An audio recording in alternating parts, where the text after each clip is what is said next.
This is KTVO's Good Morning Heartland. And welcome back. It's February and antlers are dropping all around us. For most people, February kicks off the annual shed season. Andrew Feistel from Missouri Department of Conservation is here this morning to make sure you're armed with information you need to find a lot of bone this spring. How are you doing today? Very well, thank you. So I've never heard of shed hunting until I moved here. And so kind of just tell us what shed hunting's all about. Well, like you said, the antlers are dropping. The deer go through a process every year where the bucks their antlers start to get loose and fall off. And so when those fall off, you can go out and it makes a great activity to do because it's getting toward the end of winter and you're ready to get out of the house. Right. And it makes a great activity for kids to go do with your family. And just has some advantages, and you can find the shed antlers. So do you usually just find one or two? I mean, is it easy to find these? Do you have any tips that we can kind of follow to make sure we have a successful shed hunting trip? Well, I don't know that it's very easy.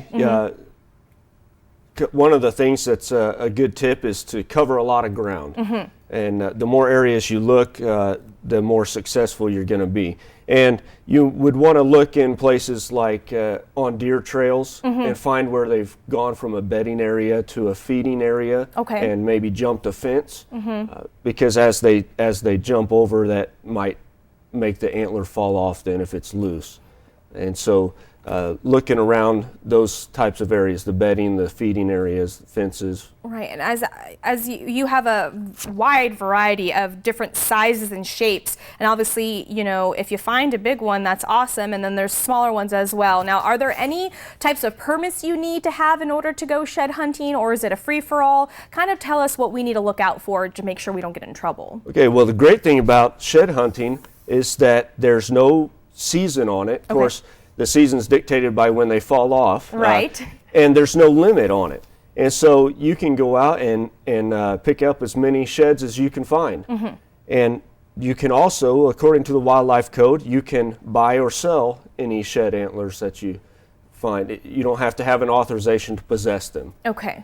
And of course, if you were to find something with antlers and with the skull still attached, or any part of the skull plate still attached, you would need an authorization for that. Okay.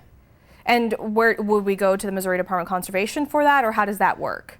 If you find antlers with skull attached, you need to contact your local conservation agent within 24 hours. Okay. And they can give you an authorization to possess those. So obviously you have done this before and you do it with your kids. Your kids enjoy it, and you actually brought in some, I think this is really cool because you brought in some ideas of, you know, what you can do. I know some people probably sell them, some people might mount them on display, and you've actually done some really cool little trinkets with them. So kind of just talk about those. Right. Well, there's some big things you could do with it. With these larger antlers, you would be able to make some. People make lamps out of them. People hang them in their hunting cabins. This is a door handle that I've made for like a kitchen cabinet or something. Oh, wow. I've made whistles with them. I've made rings. This is just fabulous. Here's a keychain whistle. I like a lot of the survival type stuff, and so a keychain whistle, you know, something if you got into trouble, you could blow on that and get some attention. Or this is a fire starter, and so and here's another. I do some leather work too, and so I made a button, a toggle out of it, and you can actually take some of these and the smaller pieces and cut sections off and make buttons out of them. That's so awesome. So talented too. So do you have anything else you'd like to add to kind of make for a successful trip? I mean, this sounds like a lot of fun. I'm kind of interested now. Yep, best thing to do is just to be out there and cover a lot of ground, and it's a good time to stretch your legs And be patient. It's kind of like mushroom hunting sometimes. You just got to be patient until you find it, right? Just keep your eyes open, and some people train dogs to find them. I've heard of that too, so it's possible, so that's awesome. So what we'll do is we'll post everything on our website at ktvo.com. We'll link up information with the Missouri Department of Conservation if you have any questions or concerns, or of course if you need some sort of authorization if you do find something. Again, Andrew, thank you so much for coming on. You're welcome. And we'll be right back.